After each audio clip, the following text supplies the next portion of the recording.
दोस्तों बात करेंगे सिंह राशि की। आज आपको जानकारी दूंगा कि सिंह राशि वालों के जीवन में क्या बदलाव अगस्त 2024 में आ सकते हैं। तो सबसे पहले बात करते हैं कैरियर की, क्योंकि कैरियर ही हमारी लाइफ में सबसे बड़ा रोल प्ले करता है। अगर कैरियर अच्छा है तो सब कुछ है, अगर कैरियर नहीं है तो कुछ भी नहीं है। अब कैरियर की जो लॉर्डशिप है वो आ जाती है शुक्र ग्रह के पास। शुक्र ने बोला कि मैं कैरियर की जिम्मेदारी लेके बैठा हूँ, और शुक्र महाराज आपके लिए इस अगस्त महीने के अंदर शुरुआती दौर में दिनांक 24 तारीख की शाम तक आपके मान सम्मान के घर में, यानी कि इधर दिखाई भी दे रहा होगा आपको, जिसको फर्स्ट हाउस बोला जाता है, यहाँ पर जो ट्रांजिट है वो रहेगा शुक्र का, वो भी बुध के साथ, और शनि की दृष्टि भी रहेगी। अब आपको और क्या चाहिए।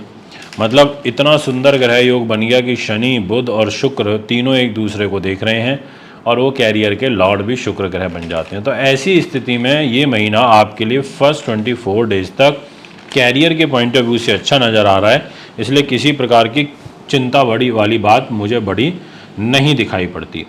अब मैं आपसे बात करूंगा इसी विषय को आगे बढ़ाते हुए, और विषय ये कहता है कि मान सम्मान ये आ जाता है सूर्य के पास। सूर्य ने कहा कि मैं मान सम्मान की जिम्मेदारी है मेरे पास, और वो मान सम्मान लेकर के आपके खर्च के घर में बैठे हैं, यानी कि शुरुआती दौर में आपको अपने व्यक्तित्व में और मान सम्मान में कमी महसूस होगी। पर दिनांक 16 अगस्त से आपका जो व्यक्तित्व है, जो आपका मान सम्मान है, वो काफ़ी बलशाली हो जाएगा, काफ़ी स्ट्रांग हो जाएगा, क्योंकि सूर्य खुद आपकी राशि में आ जाएंगे, इधर आ जाएंगे सिंह राशि में। बट सूर्य शनि आमने सामने होंगे तो मैरिज लाइफ को ख़राब करेंगे, इस चीज़ का ध्यान रखिएगा। बट खैर, मैं मान सम्मान की बात कर रहा हूँ, तो 16 तारीख के बाद से इसमें उछाल देखने को काफ़ी अच्छा दिखता हुआ नज़र आ रहा है। अब बात करते हैं आपसे विषय को आगे बढ़ाते हुए आपका फाइनेंस। देखिए, हमारी लाइफ के अंदर फाइनेंस का बहुत बड़ा रोल होता है, और बिना फाइनेंस के जीवन निकालना भी बड़ा मुश्किल होता है। इसीलिए धन है तो सब कुछ, और अगर धन नहीं है तो हम बहुत सारे जो सुख होते हैं उसके अभाव में, यानी कि हम अपनी ज़रूरतों की पूर्ति ना कर पाने के कारण वंचित रह जाते हैं। तो मैं आपको यही बताऊंगा कि अचानक से आपके साथ में कुछ ऐसा होने वाला है जो आपको एक बड़ा ही नुकसान की तरफ भी ले जा सकता है, और शुरुआती दौर में कुछ आपको गेन भी दे सकता है। जैसे आपका फाइनेंस आ जाता है बुध के पास में। बुध ने कहा कि भाई मैं आपके लिए सपोर्टिव हूँ 22 अगस्त तक, तो वो 22 तारीख तक आपको फाइनेंशियल गेन देगा, ऐसा आपकी राशि कहती है। बट 22 अगस्त को जैसे ही शुक्र ग्रह आपके कर्क राशि में जाएंगे, यानी कि ये पैसे के स्वामी होके, धन के स्वामी होके इस कर्क राशि में खर्च के घर में गोचर करेंगे, तो ये अकस्मात आपके खर्चे करवाना शुरू कर देंगे। खर्चों में एकदम से आपके बढ़ोतरी होने लगेगी। और तो और सुनिए भी आगे, दिनांक 24 तारीख की रात को 1:16 पर आपके यहाँ पैसे के घर में शुक्र ग्रह आ जाएंगे, वो नीच के होकर के। यानी कि शुक्र बोलेंगे मैं नीच हो गया हूँ। अब नीच शुक्र का प्रभाव आपके जीवन में देखने को मिलेगा 24 तारीख की रात से। तो आखिर मैं क्यों ना कहूँ आपको कि आप थोड़ा सा आगाह हो जाइए, मैं क्यों ना बोलूँ कि आप थोड़ा सा संभल के काम करिएगा। तो जो भी आपको धन का लेन देन करना है, जो आपको बड़े धन के लेन देन करने हैं, वो आपको फर्स्ट 24 डेज में कर लेने चाहिए। ये मैं आपको विशेष रूप से कहना चाहता हूँ। उसके बाद का जो समय है उतना लाभदायक नहीं दिखाई पड़ता।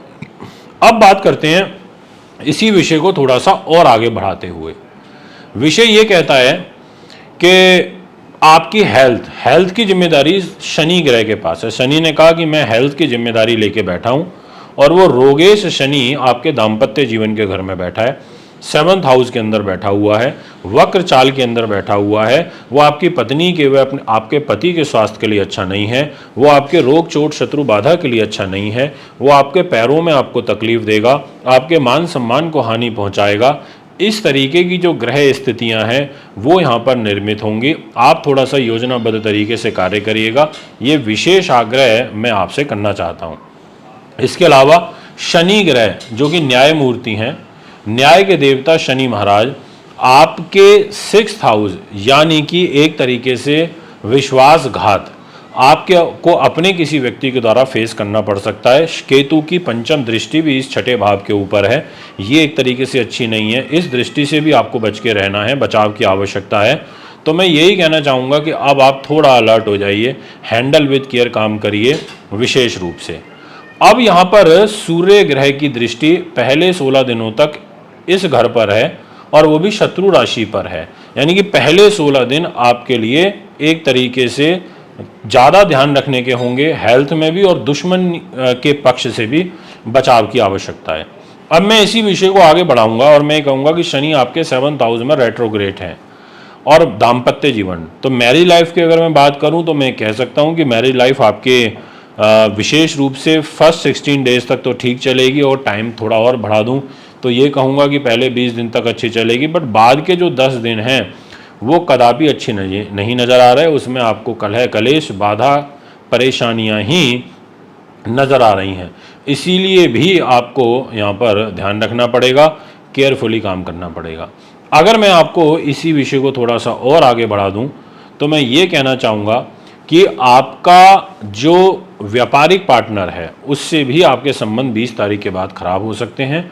और अगर मैं थोड़ा और बढ़ा दूं तो मैं ये कहूँगा कि दैनिक आय में भी आपको कमी देखनी पड़ सकती है, ऐसा ग्रह योग गोचर यहाँ नज़र आ रहा है। दोस्तों, एक इम्पॉर्टेंट सूचना आपको पहले दे देता हूँ, फिर आगे की बात करूँगा। सावन का महीना शुरू हो चुका है। अगर आप रुद्राभिषेक कराना चाहते हैं तो हमें संपर्क कर सकते हैं, लिमिटेड ही अभिषेक करे जाएंगे, इसलिए तुरंत संपर्क करें। अच्छा होता है सावन के महीने में कराना, और वैसे भी ग्रह दोष निवारण के लिए भी रुद्राभिषेक अच्छा होता है। इसके अलावा यदि आप रुद्राक्ष खरीदना चाहते हैं तो ये बहुत अच्छे रहेंगे। कुंडली अनुसार, बीमारी अनुसार, परेशानी के अनुसार भी रुद्राक्ष अलग अलग चीज़ों को प्रतिनिधित्व करते हैं, तो आप धारण कर सकते हैं सावन के महीने में, तो और अधिक फल, शुभ फल प्राप्त होते हैं। अब मैं आपसे बात करना चाहूँगा इसी विषय को आगे बढ़ाते हुए कि आखिर आपका भाग्य क्या कहता है। भाग्य की जिम्मेदारी है मंगल के पास। मंगल केंद्र त्रिकोण राजयोग बना के कैरियर में बैठा है, यानी कि आपका मंगल कैरियर के लिए ठीक है, आपका मंगल सुख साधन प्रॉपर्टी वाहन ज़मीन जायदाद के लिए अच्छा है, आपका मंगल आपके सुख सुविधाओं में इजाफा करने के लिए अच्छा है, आपका मंगल आपके दाम्पत्य जीवन के लिए अच्छा नहीं है। आपका जो मंगल है वो आपकी एक तरीके से जो राज्य में प्रतिष्ठा है उस दृष्टिकोण से आपके लिए अच्छा है, पर यहाँ पर विशेष रूप से आपके लिए ये मुझे योग दिखाई पड़ रहे हैं। गुरुदेव साथ में बैठे हैं, मंगल गुरु की युति है तो अच्छी होती है, यानी कि भाग्य आपका सपोर्ट करेगा, ये दिखाई देता है। बट भाग्य का स्वामी मंगल लाभ स्थान में भी ट्रांजिट करेगा 26 तारीख को, और वो भी लगभग दोपहर में 3:15 साढ़े 3 बजे के आसपास। तो उस समय शत्रु राशि में जाने से आपको कोई विदेशों से रिलेटेड काम में रुकावट आ सकती है। 26 तारीख के बाद कोई अकस्मात रुकावट के योग यहाँ पर बनते हुए नजर आ रहे हैं। तो ये है आपका ग्रह गोचर, आपने सुना बहुत अच्छे से। अब बात करते हैं आपकी एजुकेशन की। देवगुरु बृहस्पति के पास जिम्मेदारी है, गुरु ने कहा मेरे पास जिम्मेदारी है, मैं एजुकेशन कराऊंगा, और गुरु महाराज आपकी एजुकेशन को लेकर के विशेष रूप से ट्रांजिट यहाँ पर कर रहे हैं। वो भी कहाँ पर, आपके कैरियर के घर में, यानी कि कोई कॉम्पिटिटिव एग्जाम्स में आपको सफलता मिल सकती है, कोई अकस्मात आपको बड़ा धन लाभ हो सकता है, ऐसा ग्रह योग यहाँ पर दिखाई दे रहा है जो आपके लिए अच्छा है और काफ़ी लाभदायक है। तो ये बात अब यहाँ पर एक कंप्लीट हुई। गर्भवती महिलाएं थोड़ा सा ध्यान रखें, और जिनके लव अफेयर्स चल रहे हैं उन लोगों को ध्यान रखने की विशेष आवश्यकता है। दोस्तों, ये है आपका गोचर। एक बार फिर मुलाकात करेंगे, इजाज़त चाहता हूँ, नमस्कार।